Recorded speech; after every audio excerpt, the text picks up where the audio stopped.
हम उन चीज़ों के बारे में सोचना कैसे बंद करें जिसके ऊपर हमारा कोई कंट्रोल नहीं है? बहुत ही सिंपल है इसका आंसर। वो चीज़ें करना शुरू कर दीजिए जिनके ऊपर आपका बहुत ज़्यादा कंट्रोल है, और उसको भी ऐसे करिए जिसके लिए आपको कोई रिजल्ट की एक्सपेक्टेशन नहीं होनी चाहिए। जब भी हम किसी चीज़ के बारे में सोचते हैं, परेशान होते हैं, चिंता करते हैं, वरी करते हैं, वो असल में किसी सिचुएशन के बारे में डीपली सोचते नहीं हैं, हम कॉन्टेम्पलेशन नहीं करते हैं। हम केवल एक रिज़ल्ट चाहते थे, वो रिज़ल्ट नहीं मिला इसलिए परेशान होते हैं। हम लोगों को ब्लेम करते हैं, जो भी ऑब्वियसली हमको लगता है कि हमारी फ्रस्ट्रेटेड ज़िंदगी के वजह हैं, और बाद में रिग्रेट करते हैं कि हमें ऐसा नहीं करना चाहिए था या मुझे ये करना चाहिए था। तो एक साइकिल है, वरी, फ्रस्ट्रेशन, रिग्रेट। इस साइकिल को पहचानना और उसमें से निकलने के लिए आपको वो छोटी छोटी चीज़ों को पहचानना होगा जिसको आपको ट्राई करना है। लेकिन हम वो भी ट्राई तो करते हैं, बट हमेशा रिज़ल्ट के साथ ट्राई करते हैं। हम चाहते हैं रिज़ल्ट्स। हमारी हालत उस बच्चे की तरह है जो थोड़ा बहुत खेलता है और उसको लगता है कि वो बहुत बड़ा खिलाड़ी बन जाएगा, या उस सीखे की तरह है जिसने कि खाना 1-2 दिन बनाया और उसको लगता है कुक बन जाएगा, या किसी ने पहले दिन गिटार बजाया और उसको लगता है कि वो गिटारिस्ट बन सकता है। लाइफ में जो कुछ भी हमारे साथ होता है उसके बहुत से रीज़न्स होते हैं, बहुत बहुत ज़्यादा रीज़न्स होते हैं।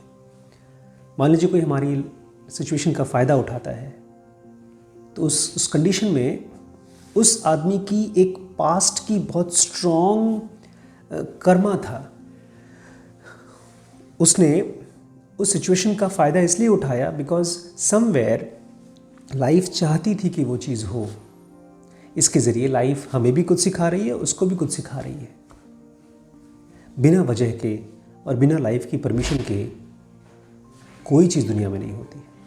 फिर से मैं रिपीट करता हूँ, बिना वजह के और बिना लाइफ की परमिशन के कोई भी चीज़ नहीं होती है। अपने थिंकिंग प्रोसेस को, अपने थॉट्स को यूज़ करिए। सबसे पहले तो यूज़ करिए पहचानने के लिए। जब आपका माइंड चिंता के मोड में जाता है तो उसको पहचानिए। तो सबसे पहले तो इस साइकिल को पहचानिए, रिकॉग्नाइज़ करिए। नहीं जैसे हम एनिमल्स को पहचानते हैं, डोमेस्टिक एनिमल है, ये वाइल्ड एनिमल है, तो हम वाइल्ड एनिमल से बच के रहते हैं। ऐसे ही इस साइकिल को, किस साइकिल को, जिसमें आपका माइंड चिंता में जा रहा है, फिर धीमे धीमे धीमे वो फ्रस्ट्रेशन में जा रहा है, धीमे धीमे वो फिर रिग्रेट में जा रहा है। और इस पूरे साइकिल को फाइट मत करिए। ये मत कहिए कि मैं इसमें से कैसे निकलूँ, क्योंकि तब तो आप उसी के बारे में सोच रहे हैं, तब आप और चिंता कर रहे हैं। और जब आप ये कह रहे हैं कि मैं कैसे निकलूँ, वो भी अपने आप में एक फ्रस्ट्रेशन है, और वो भी एक तरह का रिग्रेट ही है कि मैं निकल नहीं पा रहा हूँ। ठीक है, वो चलने दीजिए। ऐसे मान के चलिए कि आपके घर में एक ऐसा पोर्शन है जो रिपेयर हो रहा है, दीवार टूटी हुई है, ज़मीन में फ़र्श ख़राब है, लेकिन एक दूसरा हिस्सा बनाइए जिस हिस्से में आप उन चीज़ों के बारे में काम करिए जो आप सचमुच में आपके कंट्रोल में हैं।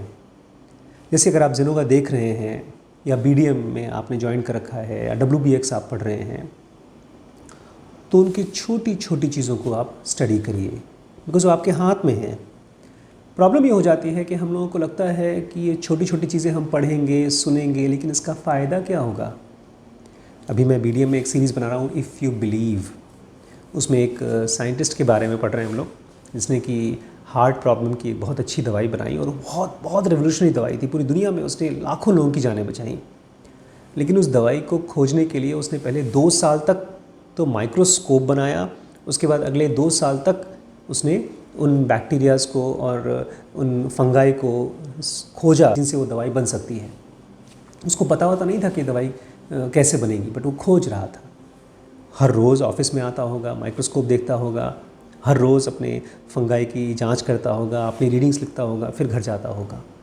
तो ये जो छोटी छोटी चीज़ें आपके हाथ में हैं, आपके हर रोज़ की वीडियोस देखना, अपनी ड्रिफ्ट वॉचिंग करना, आपने ऐप डाउनलोड नहीं किया तो कर लीजिएगा, और इन जो भी वीडियोस आप सुन रहे हैं उसकी समरी बनाना, बैठ करके अपने ऑब्जर्वेशन को करना, अपने ब्रेथ वॉचिंग करना, उसको चलने दीजिए, बगल में आपका रिग्रेट चल रहा है, आपका फ्रस्ट्रेशन चल रहा है और आपकी चिंता चल रही है, लेकिन आप यहाँ पर इस एक्टिविटी को बढ़ाते रहिए। इसकी जब इंटेंसिटी बढ़ती जाएगी, फोर्स बढ़ता जाएगा, तो उसकी इंटेंसिटी कम होती जाएगी। बिकॉज हमारे पास माइंड बहुत लिमिटेड है।